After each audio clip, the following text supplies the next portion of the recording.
how can you regulate a technology or govern a technology when its social impact is unknown, or at best, it's contested? So if we were to take the example of AI, we have kind of two strands of discussions. One is academics doing surveys about artificial general intelligence and trying to find out if and when we would realize that, what would be the consequences. That's pretty far away, and there's basically no consensus of what is going to happen. So we don't really know. It's in the realm of what we can call unknown.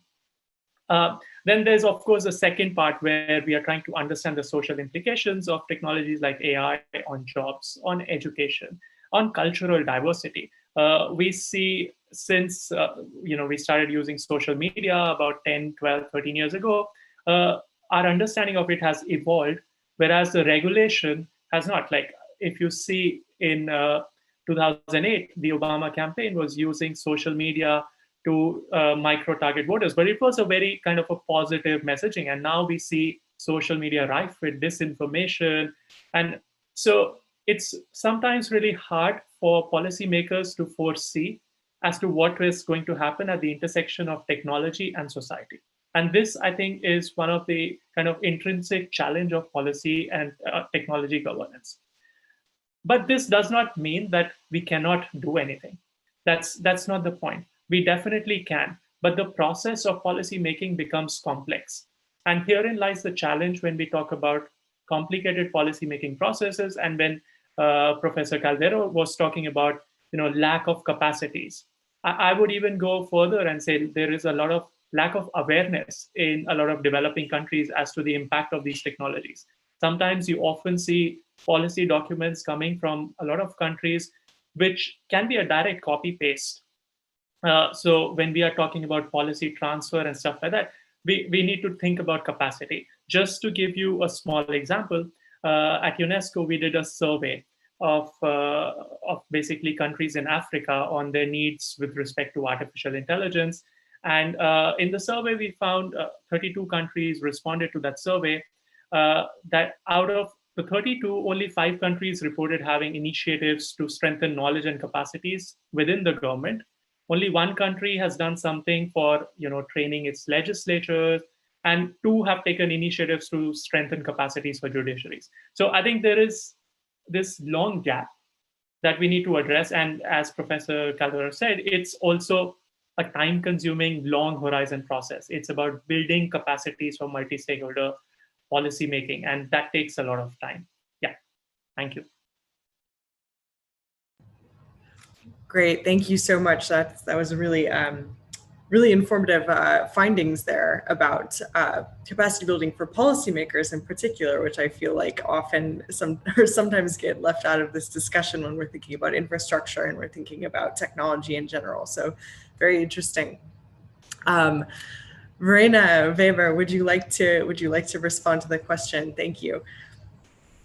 Sure, and good morning, everyone, and thank you very much for having me here at this very interesting panel.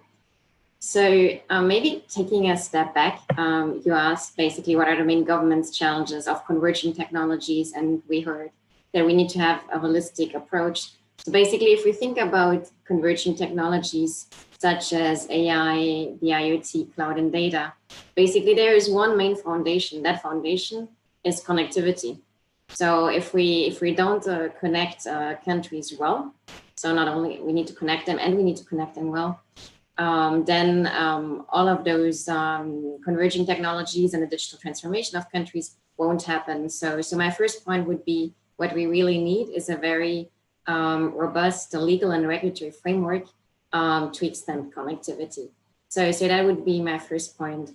And then maybe I totally agree with the other panelists that we do need a holistic whole of government approach. So what we see at the moment is we see that a lot of countries have some sort of a national digital strategy or some equivalent policy that is in place, but most of them are still quite narrow in scope. So we really need like coordination between the different entities within government, but also coordination within the different groups of communities. So we really need a truly multi-stakeholder approach. And then when we think about establishing policies at a national level, actually, because we're talking about the IoT, because we're talking about cloud, we also need to take the international level into account.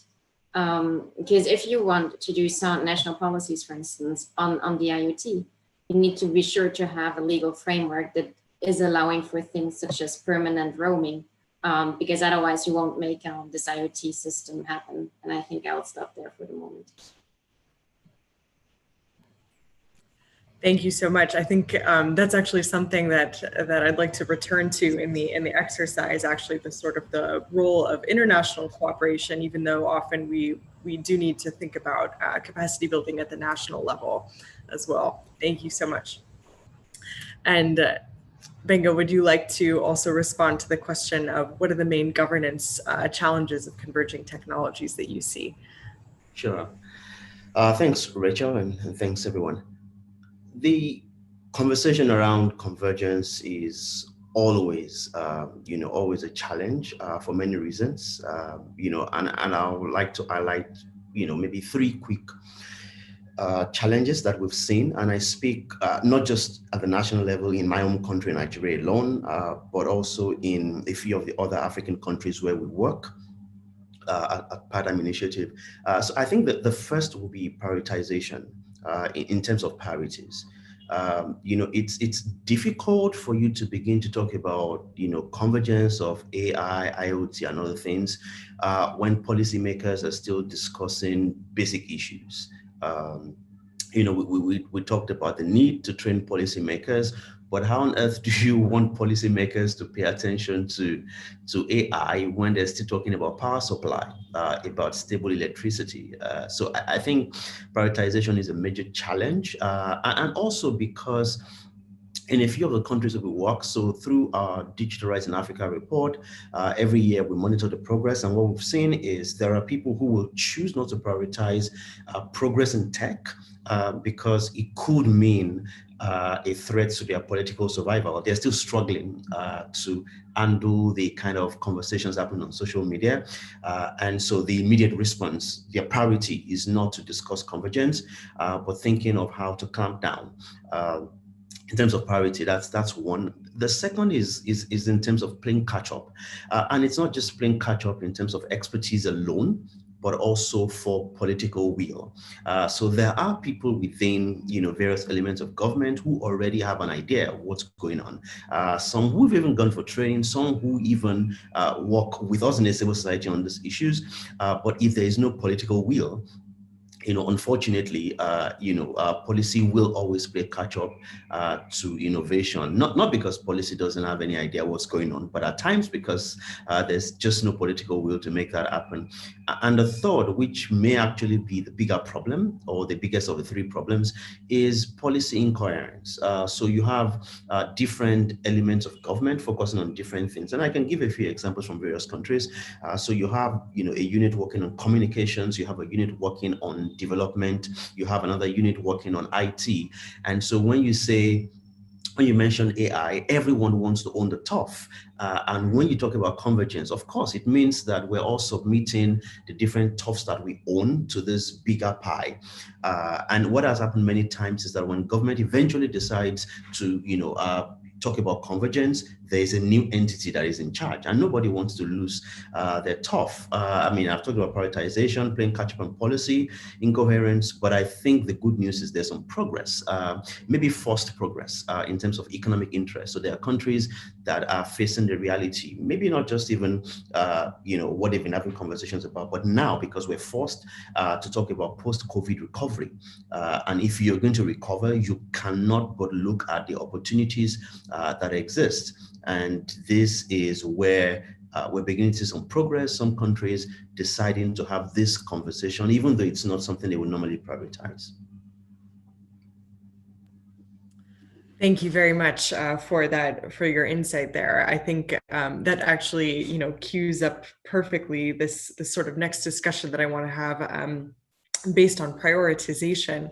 So while, especially in a post-COVID recovery world where the digital transformation has been kind of signaled as a key to global economic recovery, and converging technologies are in perhaps a large part of that. So I wanted to actually go through and ask each of you, what is at stake here? So what do you see, often cited are privacy, safety, security, and economic opportunity. And if governments are sort of unprepared to address these capacity building challenges for converging technologies, what do you see as perhaps the largest element there among those that is at stake? Or maybe it's multiple, maybe it's security and economic opportunity. But if you were to rank some issues for at the national level, governments to think about, what would they be? So going back to Professor Calderaro here.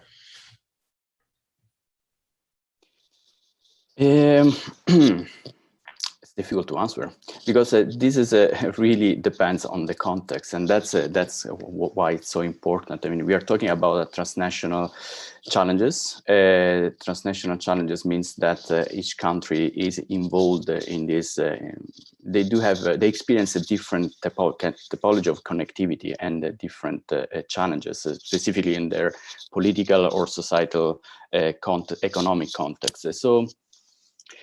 So sorry, there is no answer there. And actually the answer is we really need to be aware that it's difficult.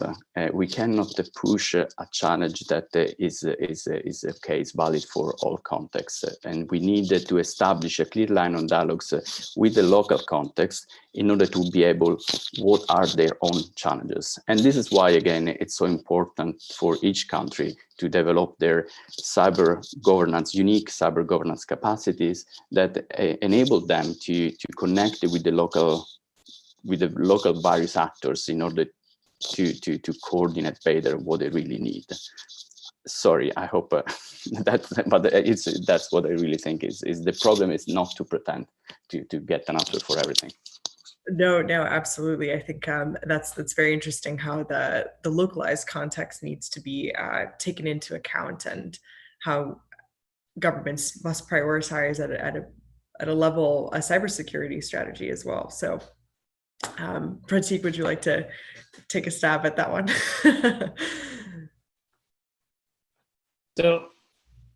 So I think it's true that this is really context dependent, and as Benga mentioned, it also depends a lot on political will. So we need to also think about what are the drivers for that political will.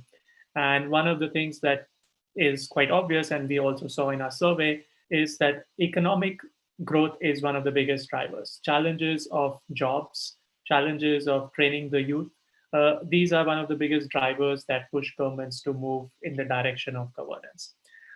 So just kind of pointing out to the macro level what can happen if governments are not prepared, it's kind of obvious that these are rule of law related concerns. So if you don't have privacy, then you don't have freedom of expression, you don't have a properly functioning democracy, and so on and so forth. So there is like a link if you don't have rule of law, and hence you need some kind of governance around these technologies. We are already seeing deep fakes being used, which are affecting elections in different countries, which can lead to political coups and so on and so forth. So these are kind of real challenges that governments may be driven to address, because it also impinges on their very existence. Then the second aspect is also, of course, the discussion that we have about trustworthy AI. And that's kind of underpinned by a strong economic logic. If we don't have proper governance frameworks for these technologies, then people may not trust them, may not use them, and hence that may limit the growth and development of these technologies in the country. So that's another driver to kind of govern and develop capacities so that they can be economic growth, trust-based. Third and final aspect that I wanted to briefly touch upon is kind of what we call street-level bureaucracies. Oftentimes we don't really talk about policy making at the level of the parliaments, legislature, these kind of levels. But we also need to talk about the street level bureaucracy, the local police person, the healthcare workers, who are actually a lot of times using these technologies and implementing. I can give you an example about digital ID systems. Now, for instance, in a country like India, the law says that if you want to go and access rations at a public distribution shop, if your digital ID does not work, if your fingerprint is not detected, you should actually, the shopkeeper should be able to override that challenge, override that fault, and give you still some rations. But a lot of times what ends up happening is they don't. So even if there is the law, but there is lack of respect for rule of law or these human rights concerns within the street level bureaucracies or the last mile implementers. So this is another challenge that I think we need to bring to the discussion and focus a bit more also about. Thank you. Thank you very much. I think the social consequences are really interesting to highlight here, and also something that that we can consider later on in this workshop. So thank you. Verena, would you like to answer that question? Sure. And I would say a lot is at stake. And so basically, I mean, our members are quite different, right? We have 37 member countries, and they're at different stages of development. They have, you know, different areas they focus on. But basically, to go back to my first point, so if we don't have connectivity, basically there is no digital transformation. So basically that means the entire digital transformation is at stake. And at the OECD, we're often looking at the economic impact. So what this basically means is that people in countries will have fewer economic opportunities. And what we do see is that this is also translating into lower productivity. And this is something that worries us a lot, especially with COVID-19. So what we see is that we might get a widening gap between countries, which is something that's quite concerning. And then I would say the third main area, which is at stake, is basically social inclusion. So, and this is especially relevant for people that are not living in the big cities, that are living more in rural and remote areas. And again, this is true across all of our member countries, and also especially for the more vulnerable groups, because they're then, you know, to a certain extent, kind of excluded from social discussions that are going on in countries. And again, at different levels, right? Not only at the national level, but also at the regional and the local levels.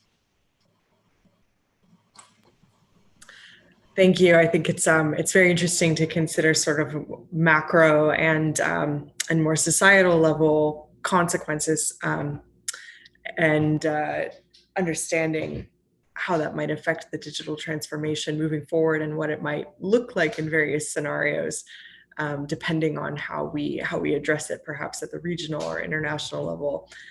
And thank you.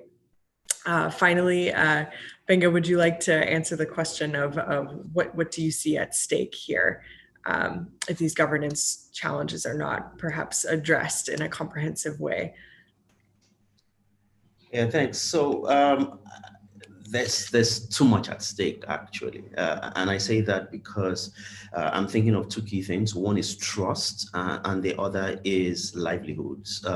So I say trust because trust is supposed to be at the center of the whole digital experience. So when we talk about surveillance, when we talk about privacy, it all boils down to trust. In fact, the entire digital ecosystem is built on trust, because if I don't trust you with my data, which is literally my life now, then I will pull my services. And if I pull my services and we have a good number, then you no longer exist.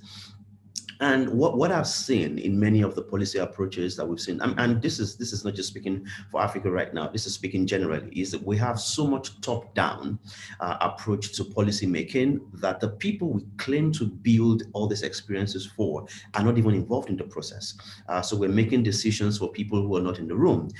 A famous late politician who won the presidential elections in Nigeria but was never allowed by the military, Moshood Abiola, used to say things like, you can never shave a man's head in his absence, And I think that's exactly what we're doing when we have many of these conversations. We're shaving the heads of people in their absence, which is weird, because you can't make decisions for people if you don't have their buy-in. But we're doing that all the time, and it's the reason why many of the final things are defective.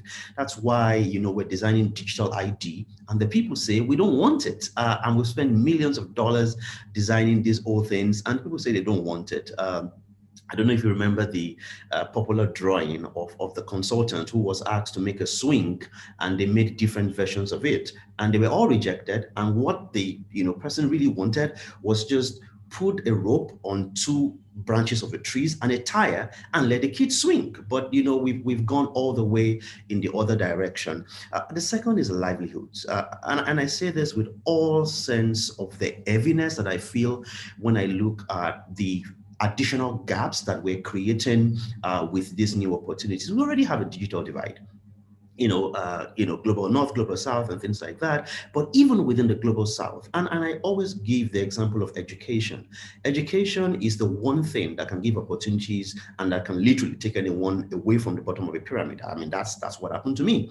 But now education is even almost impossible, especially because of the COVID-19 experiences for kids who don't have access. Not only do they not have access to quality education, they actually do not even have access to how they can access education. And the challenge with that is that we're going to leave so many of this bottom 40% behind, and eventually we're going to clap our hands and hold our hands and sing Kumbaya and say, oh my God, we've got convergence, this is a whole new world entirely, this is the fifth industrial revolution.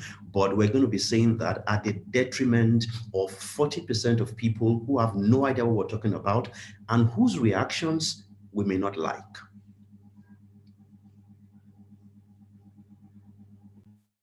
Thank you for your very poignant comments, and for emphasizing also the gravity of the situation and how it might affect the already existing digital divide. And as we've kind of heard from a couple of the panelists now, that some of the underlying challenges that we're facing in capacity building that are extremely fundamental, such as connectivity, are still there, and will be exacerbated, and this will have increasing impact as the global economy becomes increasingly digitized. Thank you very much for your comments there. And just so we have some time for some question and answer with our attendees as well, I'd like to do a couple things here. So I want to pose to each of the panelists as a question, since we are in the Internet Governance Forum, we're talking about multi-stakeholderism and perhaps the new mandate for an IGF plus, perhaps. So in that context, how do you see international institutions being leveraged to support capacity building for converging technologies? And do you see any really distinct barriers to multi-stakeholder cooperation in this area, as perhaps international institutions exist as they are right now? And so that's the question. And then also, if you have any closing remarks that you'd like to make on this subject before we go into our question and answer and our policy exercise. So first, how can international institutions be leveraged? Are there barriers to multi-stakeholder cooperation? And any final thoughts that you have? First, Andrea. I feel always honored to start this first. So it's the impression here is that the main challenge for developing capacity building is kind of the lack of local interlocutors, which is, of course, is a result of the lack of national capacity building. I mean, I'm saying this because we're talking about how it's crucial to develop a holistic approach to capacity building.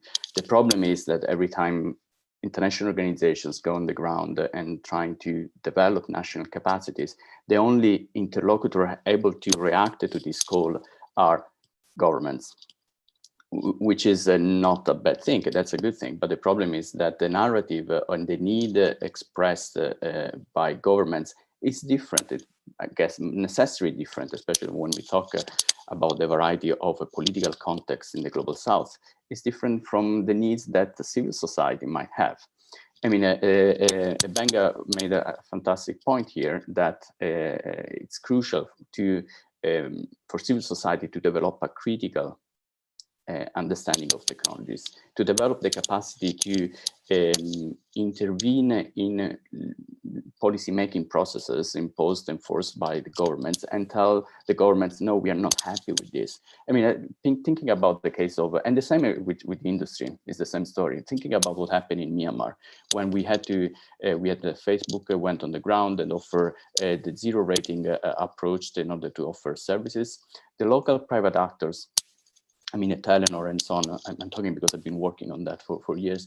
They were happy to offer Facebook these opportunities because it was a win-win solution for both of them. The problem is that civil society was not prepared to that economic models, and they were not prepared to have, they didn't have a critical understanding of how social media works. The result was the spread of hate speech, and we know the consequences that they experienced with the Rohingya community. So yes, so that's the thing, is about the main challenge is to identify the right interlocutors and try to develop capacities across communities and not only in government. Thank you very much. Pratik, would you like to respond? Yeah, so I think first we should also kind of frame as to what do international institutions broadly do. For instance, if we talk about intergovernmental organizations, we can say it's more about delivery of global public goods and management of global risks. So once we have this understanding, then we can also align our expectations as to what they can realistically do, because they can't go and implement policies on the ground or frame national policies. So coming to that, I think one of the good things about international organizations is that they can help set standards. So when we talk about AI, a lot of international organizations are working on articulating principles. We at UNESCO are working on what we call ethical principles for AI. Now, one of the questions in the chat is also about how do we get the realities from the global south to where technology is being created in some instances. So these kind of international standard setting processes facilitated by international organizations can be quite inclusive. So UNESCO, with 193 member states, has experts from all regions of the world doing from different professions, from different academic background, different experiences. So that kind of builds in, the perspective of different stakeholders. And what we need at the international level is to strengthen this multi-stakeholderism more, so that there is greater legitimacy of the standards which are produced. Now, when I say standards, I also want to add that once these standards are set, they also have a pressure that they put on national governments. For instance, if a government is working on AI in a positive or less positive way vis-a-vis the national standards, then the civil society or other stakeholders can monitor and can also vouch for some changes and can say, okay, this is what the world has agreed, this is the global standard, and you need to do better, or you are doing fantastic job and we appreciate your work and the global standards need to be further strengthened. So this standard setting function, I think, is quite important, and international organizations, I think, are there to play an important role here. Just one more point about capacity building per se, is also in terms of taking these standards to practice, is also another aspect which international organizations can work at a macro level. So for instance, we at UNESCO have been working on freedom of expression, access to information laws since a very long time, since about 2014, with judicial operators to uphold the rule of law. And about 17,000 judicial operators, judges, prosecutors, etc., have been trained. Now we are working on similarly with AI. So there's strengthening capacities at a macro level also at this top level policymakers through international cooperation, taking these standards and implementing them in some ways. Yeah, thank you. Thank you very much for your intervention there. Verena? Thank you. So I would say maybe 3 main points. So first of all, we can use international institutions to gather the knowledge from different parts of the world for being a knowledge and analytical hub. Then based on this, identify best practices, and as Pratik said, help setting standards. But then also, the next step, how do we go about implementing these standards and principles? And let me just give you like a real world example of what we did on these 3 areas for AI. So we had a process of nearly 2 years where we gathered a lot of intelligence from different groups. So it was a real multi-stakeholder approach together with our member countries, but also beyond. So we had this group basically discussing what kind of principles we should come up with. Then I think we were the first international organization to publish AI principles for trustworthy AI. So basically, and this is really based on this effort of talking to each other, gathering the knowledge from everywhere. And now we're in the phase where we're thinking, okay, how can we implement the principles better, and how can we bring them back to the national, regional, and local levels? So we set up the Ai Observatory. So if you type that into Google, OECD AI Observatory, you'll find like a digital platform that is bringing all the knowledge together. So you can see what is going on in terms of research. You can see what are the countries doing, what are the policy initiatives. You can search by your country, etc. So what we want to do here is really to have one platform that people can access, so that like the research work, etc., does not need to be duplicated elsewhere. And then also they can really take it to use it and implement it more at the national and local level. So I would say this is an example where we certainly could do better is exchanging between the different international organizations and be better about communicating what we're doing so that we're reaching more people. Thank you very much. It's interesting that we have both representation from UNESCO and OECD here, just to understand different perspectives on the functions that international organizations can have in this space. So thank you. And Benga, would you like to respond to that as well? The role of international institutions, barriers to cooperation, and any final remarks that you have? Sure. So, I mean, considering how bad practices spread between countries, like I said earlier, so in our Digitalizing Africa report, we see that once one bad policy is in place, it's very quick. The take-up is very quick.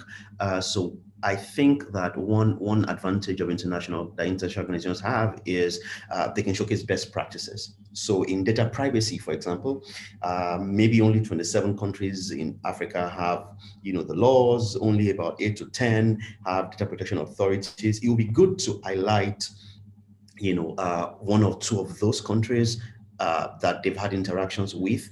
And so something that people can learn from, a best practice that can be adopted. But the challenge, and this is, just a quick note of warning, is that while doing this, we need to realize that there must be room left for context, right? So no matter how generic, because many times, so things are done in Geneva, in London, in DC, and there's a natural temptation for you to miss out some of the layers just bubbling below the surface. So we have to be careful in identifying best practices, not to forget that there may be varying contexts. And I think the solution to that is to make sure that if we call something global, if it's called international, it should definitely be international in nature, in representation, and in voices. Thank you very much. That is a very interesting consideration and very important to understand that international is not always representative in reality, and that's how can we take that into account. So thank you so much to all of our wonderful panelists. It's been incredibly insightful to hear from you and to learn from your expertise in this field.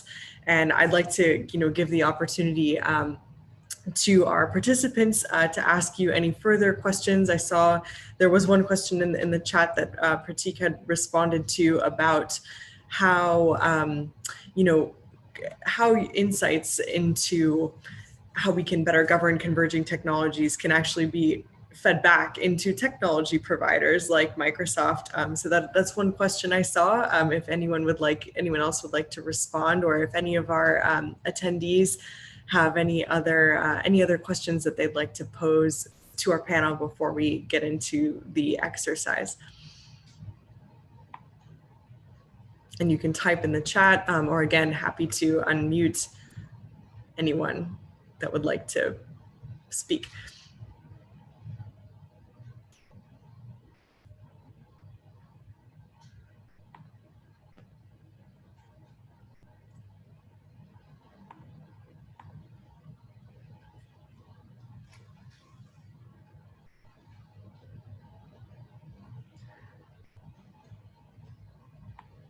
Did any of our any other panelists want to respond to the question about making sure that,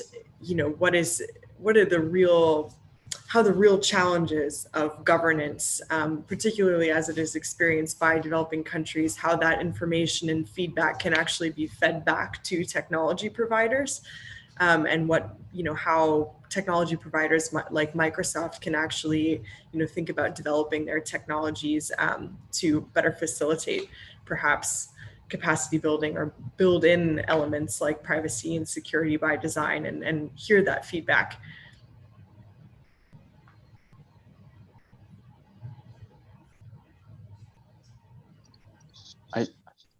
I can try. Well, I didn't want to respond because I think most of our discussions try to address that question, and I feel I'm going to repeat myself. Apologize for that, but I really believe that the countries needs to develop their own, and I mean, we're talking about an institution of physical structure that enable to coordinate cyber governance effort, because by doing that, then it's going to be possible for them to interact, to have a coordinated approach in their interaction with either international organization, either private sector, and also at the national level with the local communities. I think this is actually what's happening. This is what we experience in most countries, where we do have either a national cyber strategy or an institution that coordinates these efforts in terms of education, research, and so on as well. And this is, I'm really convinced that this is the answer to these challenges. Thank you.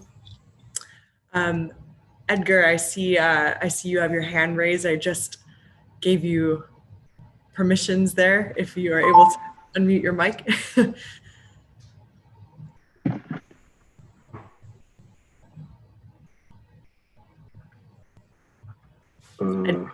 Oh, there we go. Hello, can you hear me?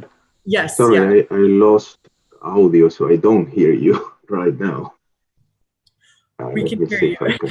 If you can do something. Keep giving you a thumbs up. Let's see. Hi. Sorry, I lost the audio, so I don't hear you. I will try to go out and come back. Okay, perfect. Well, in that case, thank you again for your participation in this panel. I'm really looking forward to the next part of this exercise. And again, thank you so much for your insights. So, Rachel, yes. Sorry, if I may just add on this yes, question. Yes, please. Yes. One important issue that can also, apart from having inclusive multi-stakeholder processes, I think what we also need is that technology places are more inclusive, that people from the global south, developing countries, different gender identities have a possibility to be involved in technology development. I think that also improves a lot. And for this, there are different opportunities. It should start at the school, at the university level. We need to undo a lot of gender biases. We need to undo a lot of these practices. For instance, a lot of times, researchers from in Africa or in other developing countries don't get visas to attend big global conferences. This has been documented online. A lot of people have talked about it. So we need to also think about these issues when we talk about development of technology, so that the places, the companies, or wherever it is happening is also more inclusive. Yeah, thank you. Thank you. Thank you. Edgar, I see you're back. Hopefully you can hear us now. Yeah, now I can hear you. Sorry, I don't know what happened, some technical glitch. Thank you very much for this opportunity to give my opinion. One of the things that I consider very important to keep in the conversation and to understand is that technology is about ecosystems. So there is not a single player or a single company who can push everything through. So we have to understand that there are multiple and more today with the infrastructure that we are creating, where we have devices, we have computer capabilities, then we have the users, then we have the industries, and then we have all the use cases that generate this growth. So therefore, the way to bring the things forward has to have an ecosystem approach where motivations and incentives for the ecosystems to chip in and then bring their share to the development has to be considered. This many times this is where we fail. We think that if we take one or two companies and then we boost their let's say their participation or the incentive for those two key companies, everything will be working by magic. And then we realize like, oh, but we didn't thought that we needed certain electronics that has to be manufactured, and actually they are manufactured in another country. And then we are actually with our own politics closing down the possibility to acquire those electronics that are key for us. And these things are kind of realized afterwards because we let the market, because everything is about let the market to expose those when it's too late. So I think thinking about how the equilibrium and the balance between all the players in an ecosystem is something that has to be strategically thought from the beginning, and then see what are the incentives that these ecosystem games, this ecosystem exchange require in order to work better, to avoid the frictions that today we have. For example, frictions in order to exchange data. Today, everyone wants to keep their data because they think that is very profitable. It's something they are sleeping in basically in a mattress of money. The problem is they don't know how to get that money out of the mattress, but they know that the money is in the mattress.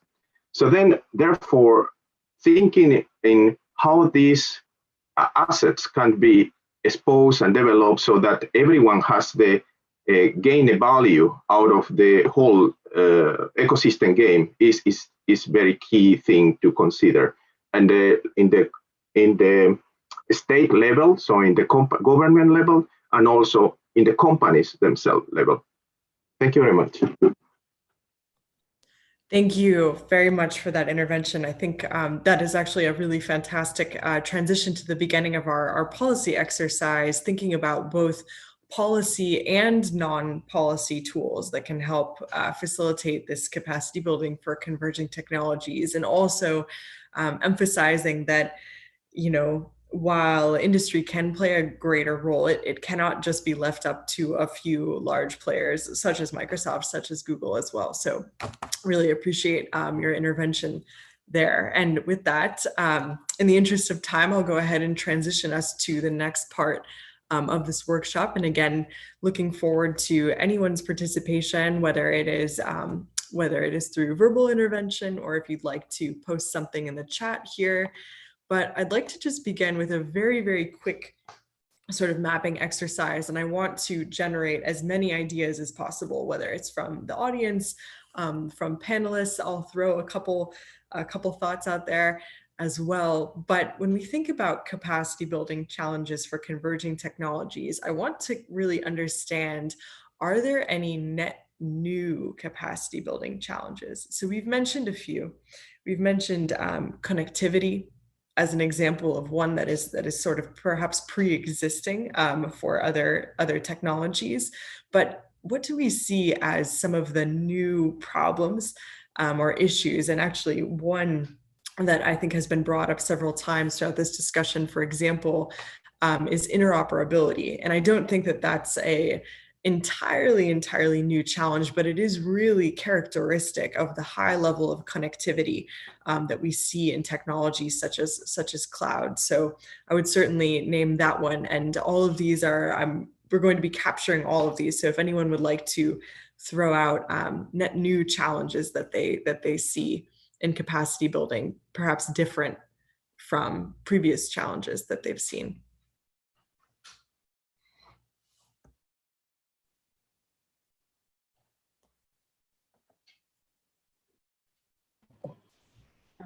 Maybe if I may, I would say two things. So interoperability is definitely an issue on the technological side, but also on the policy side. So sometimes we're not quite good, you know, in kind of designing interoperable policies from different policy areas. And this is often because, you know, different people, different groups work on different subjects. So, you know, we're currently thinking about how to best secure communication networks. And so we basically have the security group. So these people have like, you know, they often like from governments coming from Ministry of the Interior, Ministry of Defense. So they have one perspective on the world, and then we try to link them to the community of communications people and regulatory entities. And when we're currently setting up this project, and we see, you know, that one challenge is already, you know, to try to talk the same language, to get a common understanding of the terms and what we're talking about. So bringing different communities together, to me, like especially for converging technologies, is a challenge that we need that we definitely need to work on. And the second issue, I would say, is that we need to be faster when it comes to policy making. And when it comes to reviewing the current regulatory frameworks we have, because we often see that, you know, policy making governments is kind of behind the technological developments. Thank you very much. And in response to so the challenges that you just raised, Teresa here in the chat also raised that it is really critical to understand how some of these really more complex systems such as AI actually work, and how explainability can actually come into play there. And you mentioned interpretable policies. I think by the same token, interpretable technology is a challenge as well, and making that accessible in various contexts. So thank you very much. That also reminds me of something that Benga, I believe you raised earlier, about how governments are very, or different departments or entities within government can perhaps be very interested in the economic or other opportunity raised by converging technologies. And there may actually be some fragmentation or lack of cooperation at the national level, because each entity wants to own the issue of AI because of its promise, perhaps, or visibility. So perhaps internal fragmentation is something that might be elevated. Any other kind of perhaps responses to this question of net new challenges here? I think we have some interesting ones. Yeah. My impression is that, especially in this cyber domain, one of the challenges that we have is that we tend to produce lots of keywords, and most of the times, most of the keywords are not really necessary, but really not at all. And but this creates lots of challenges for us, in the policy communities, because every time we do have a new keyword, we have a new community popping up and trying to find solutions for that. And then again, we have a fragmentation of approaches. So we need to be careful to use the right keywords properly. I mean, for example, talking about artificial intelligence, for example, I mean, until a few years ago, we were talking about algorithm. Now we are talking about artificial intelligence. Okay, artificial intelligence, there is the hardware component, of course, that creates a new layer to the problem. But at the end of the day, we are still talking about algorithm and softwares. That the same story happened with the big data. 5 years ago, we were all talking about big data. IGF was full of panels, so we're talking about big data. And now we are talking about the same things, but we're just using a new code, new keywords. So just to say, yeah, this is a challenge that I see because technology evolves again quicker than our capacity to understand what's going on. And because of that, we keep creating new keywords. We don't have to do that. Otherwise, we're gonna make our life more complicated. Thank you. I think speed is definitely a new challenge here, in the fact that, as Verena mentioned, the need to review regulatory frameworks faster, the need to sort of perhaps gain consensus or understanding in order to make that happen, and a divergence of terms. And there are perhaps some interesting roles that the international community can play. To Pratik's point earlier about what is the role of perhaps standards in that, as a rhetorical question. But any other responses here? Please. If I may very quickly add, I feel that while we are trying to talk about fragmentation, we should also keep in mind that this fragmentation may also come from different understandings that people in different cultures and societies have. So while we are moving forward with standards and all these things, we also need to keep in mind that there is a lot of linguistic diversity. The way you use language, a particular language will help you conceive an issue in a slightly different way. So there should be room for that kind of fragmentation to first thrive, and then we can develop standards with, or whatever kind of policy frameworks that we are working on at the international level, by bringing all these actors to the table and agreeing on some consensus, on some common terms.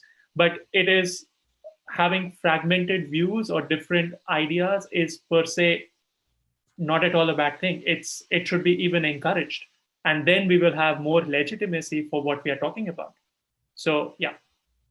No, that's a very interesting subject. A point of view that we don't often hear when we're trying to come to a consensus on terms, and perhaps we can think about how, perhaps mutual recognition or how those linguistic differences speak to each other, rather than trying to just agree on one particular term. So that's very interesting. Thank you.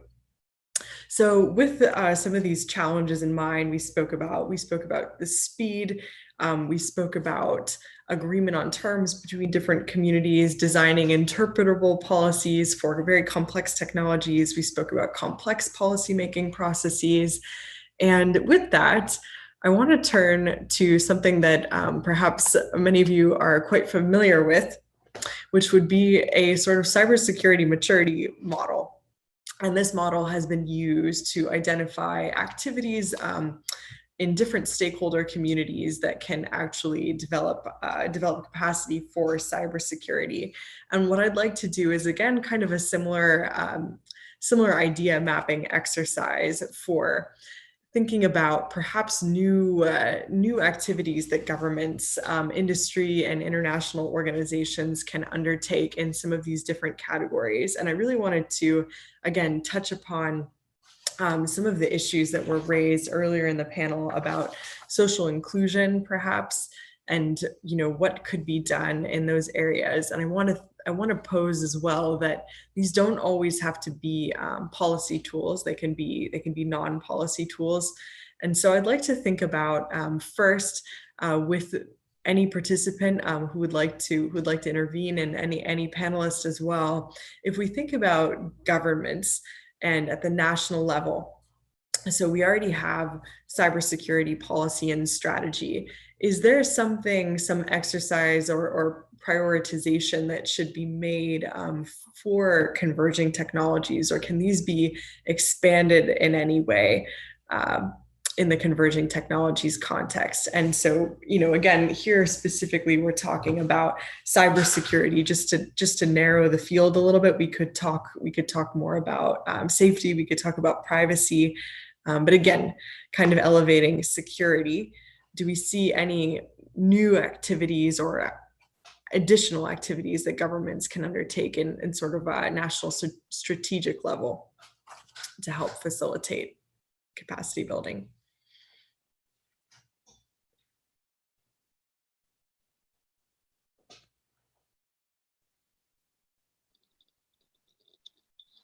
If I may, from what I see, it seems that the research component is missing, or at least it does not pop up as a keyword, and probably is hidden behind the sub-layers of these initiatives. But research is, of course, is crucial. That is all the initiatives that we are working on in the context of the Global Forum of Cyber Expertise. I'm a member of the research committee there. And yeah, but this is as a initiatives taken by international organization, but also research initiatives taken at the national level. I think this is important. Thank you. Yeah, certainly. And I think that can also, have a dual purpose as well. Research could have a dual purpose. It can be sort of a skill building element as in addition to technological development.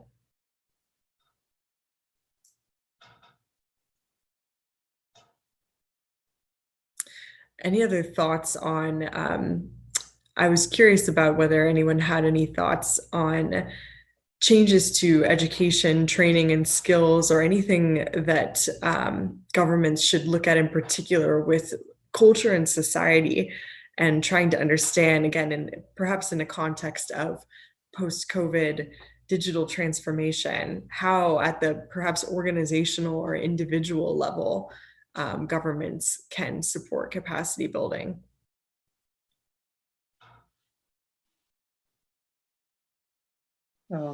If I may, very quickly, I think education, training, and skills is something which a lot of governments, if you look at their national AI strategies or policies, it is an area where they're heavily focusing on. And again, there are different ideas, and this is one of the roles of international organizations to get the best practices and share them around. So in some countries, people are, they have targets of training 1% or making 1% of their population literate about the context of AI and its impact on society. Now, this may work in Western European countries, but it is potentially not a priority when you have a population of 100 million people and you are also thinking about basic education. So there are a lot of ideas. There are ideas about training, providing research grants, providing local reskilling programs. I think all those things have a place, but everything needs to be contextualized. It needs to be understood in each society's context. And that's where we need more work in building capacities as well, to take these ideas and then tailor them, modify them, and also have bottom-up flow of ideas. So I think it's like a two-way street on education, training, and skills. Thank you. Yeah, that bottom-up approach is something that can certainly be elaborated upon, or is perhaps different. Benga, I see. Yes, I mean, so in terms of education, I see that many times education is post-crisis. We get a lot more serious post-crisis or post-incident. When something goes wrong, we suddenly start rolling out education initiatives. But I think we need to get more proactive. There's a reason why we have fire drills. Fire drills, are not after there's a fire incident. They're to prepare you for when there's fire. So I think we need to take that, sort of fire drill approach to cybersecurity education. Thank you. No, thank you very much for that. And interestingly, on the point of education there, I also wanted to flag that one stakeholder that I did not list here for the purposes of this exercise is civil society, is very sort of evidently missing from this chart, but of course is not missing from the capacity building exercise. But certainly, especially because representing a technology provider, very interested in how industry can play a greater role. So perhaps just in the interest of time, thinking about moving on to perhaps an increased role or different role for industry in some of these different areas. And there have been, some industry-led initiatives for skill building and things like that. But is there something else that industry should be looking to do to perhaps play a greater role in supporting capacity building? And I think one point that I'd like to capture for our report is certainly industry role in legitimating and implementing standards as well. And how do we get industry to sort of adopt and take on standards? So if there is any intervention on further role that industry can play.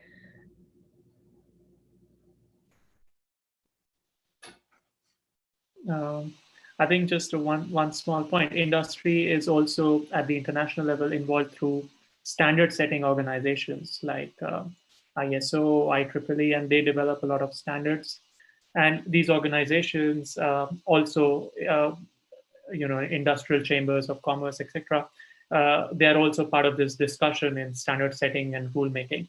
So that's one area where they influence, and which is kind of bringing the technical expertise and matching the whole technical and policy community together. So that's certainly one more. One more thing that I wanted to point out was that when we talk about industries, we a lot of times imagine big tech companies, but there is also a very important role that small and medium enterprises play. And their involvement should also be facilitated, and training and skilling for these small and medium enterprises is super important as well. Yeah. That's very important, especially as these standards get developed and if they're going to be implemented, you would miss a very large audience if small and medium enterprises were not part of that picture. So that's great. I see Edgar, I see your hand. I just unmuted. Thank you. Yeah, I think additionally to the standards, I think we have to bring other harmonization ways, like for example, the open source movement is bringing now very interesting way to harmonize things. And I mean, for example, Linux as an operating system is something that we found now everywhere, and it has allowed the growth of this computational capacity everywhere. In the same way, I would like to stress a bit the role of the IPR, so the patents portfolio that the industries have, because that it's in one sense is an enabler for the standards and bring up best practices on the state of the art. But in the other hand, then you have the misuse of them for basically blocking the progress of other companies or trying to limit how much it can be, let's say, include the power of this kind of growth of technology by the competitors. So there is a very thin balance on how this can be treated so that we are not damaging the society, but at the same time, we are of course protecting a business that the company has and it has invested R&D. So just those 2 points I wanted to bring to the conversation. Thank you very much. In addition to that, I'd also like to highlight a comment from Kaya in the chat here.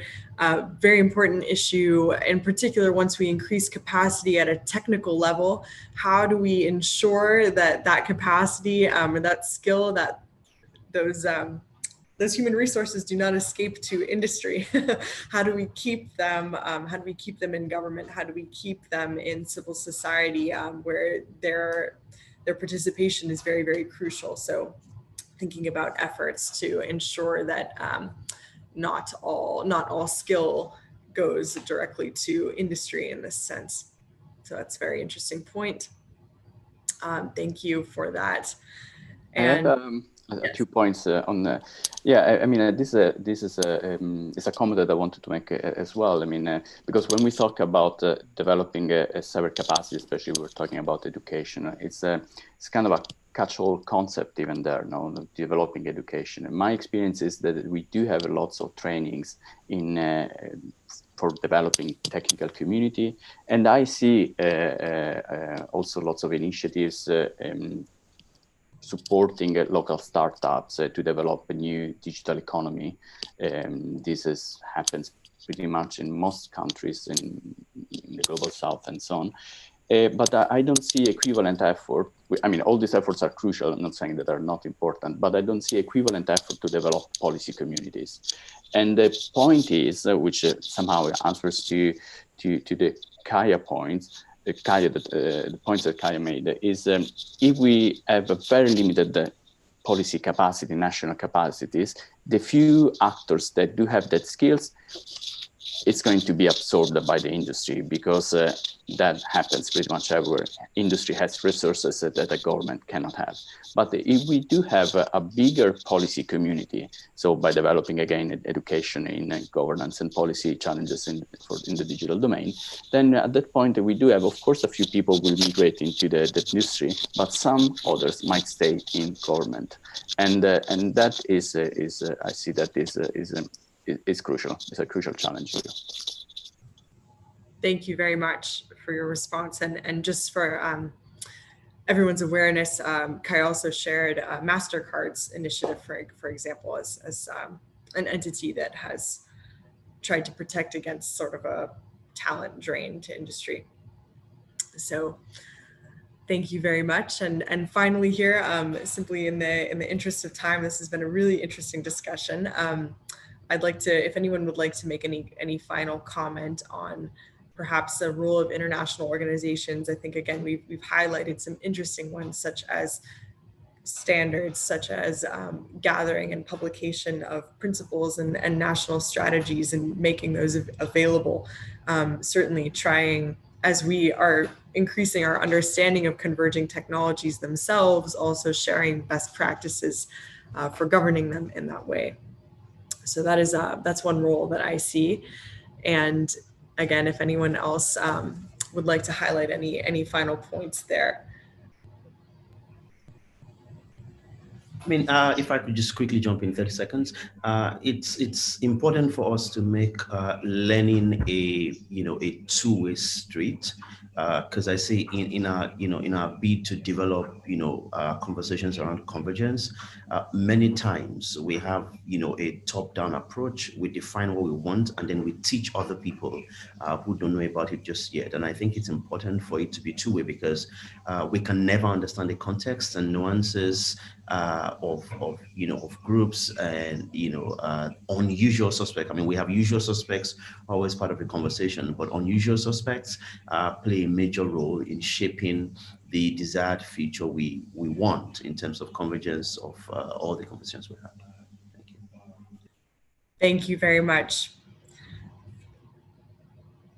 And with that, I would just simply like to, close and add a couple reflections here. First of all, thank you so much to our panelists and for your participation throughout the exercise as well. It's incredibly insightful and very much appreciated.